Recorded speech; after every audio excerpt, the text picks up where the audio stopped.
adalah salat di antara dua azan yang mereka katakan qabliyah itu, ya. Azan pertama dahulu, lalu mereka bangun, ya. Kemudian setelah itu, setelah salat baru mereka azan yang kedua. Ini bukanlah salat qabliyah.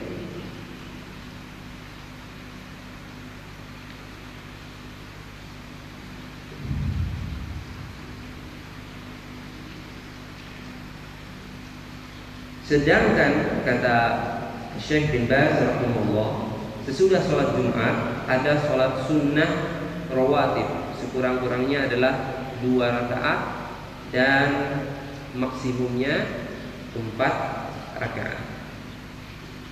Kemudian yang ke-9, bagaimana sholat sunnah rawatib itu dalam safar. Waqtul iman, hal ini juga penting untuk diketahui bahwa sholat sunnah rawatib itu ketika kita safar ada beberapa pendapat di kalangan para ulama.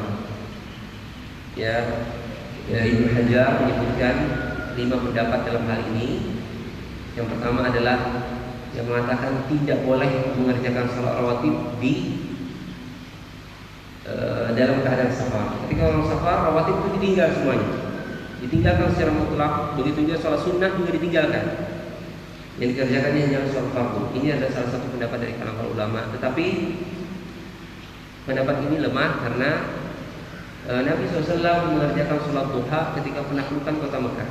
Dan Nabi SAW juga tidak pernah meninggalkan sholat sunnah fajar, baik ketika safar ataupun ketika beliau mukim. Jadi pendapat pertama ini lemah. Sedangkan yang kedua adalah pendapat mayoritas di kalangan para ulama. Disyariatkan mengerjakan sholat sunnah nafilah, sunnah ataupun sholat sunnah rawatib, baik dia mukim ataupun safar, tidak ada bedanya. Ya, ini adalah pendapat mayoritas di kalangan para ulama karena berlandaskan bahwa Nabi pernah mengerjakan sholat duha ketika penaklukan kota Mekah dan juga sholat sunnah fajar yang beliau lakukan setiap safar. Dan juga Nabi disebutkan dalam hadis Ibnu Abbas, beliau naik di atas onta, ya, sholat sunnah dengan menghadap ke arah mana onta itu berjalan. Nah, ini adalah pendapat yang kedua. Sedangkan pendapat yang ketiga ada pendapat Syekhul Islam Ibnu Taimiyah dan juga Ibnu Qayyim. Di sini dimungkinkan hanya pendapat Ibnu Qayyim di mana Rasulullah SAW di dalam safar senantiasa mengerjakan sholat sunnah rawatib sebelum sholat subuh.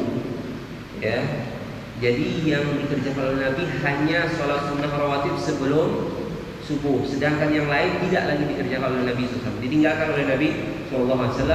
Dan Nabi menjaga sholat witir, sholat malam dan sholat witir.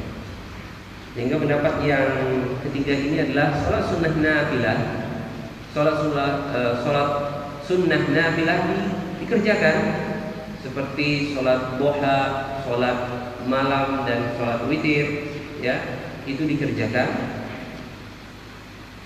tetap disyariatkan untuk dikerjakan. Sedangkan sholat sunnah rawatib ditinggalkan kecuali sholat sunnah fajar. Ini ada pendapat ketiga, itu pendapatnya Syekhul Islam Ibnu Taimiyah rahimahullah dan juga muridnya Ibnu Qayyim. Sedangkan pendapat yang keempat itu adalah yang mengatakan bahwa sholat sunnah rawatib ya, yang dilakukan itu adalah yang di malamnya saja, malamnya. Sedangkan yang siangnya katanya tidak, ya, malamnya saja, tapi yang siangnya tidak. Ini pendapat yang kalau sholat sunnah itu, sholat sunnah malam itu dikerjakan, ya. Saya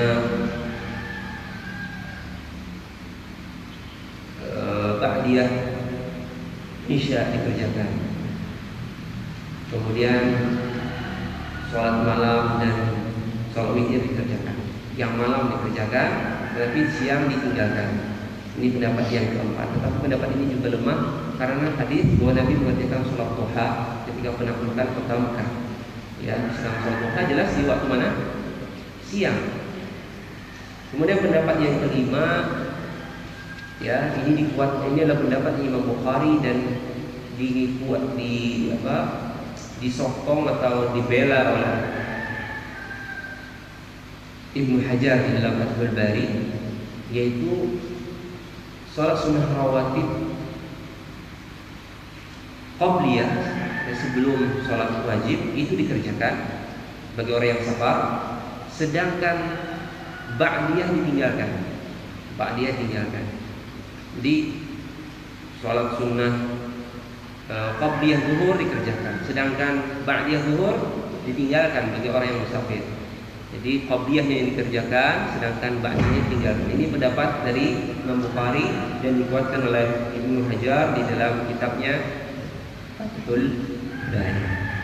Nah, ikhwatul iman azan wa itulah hukum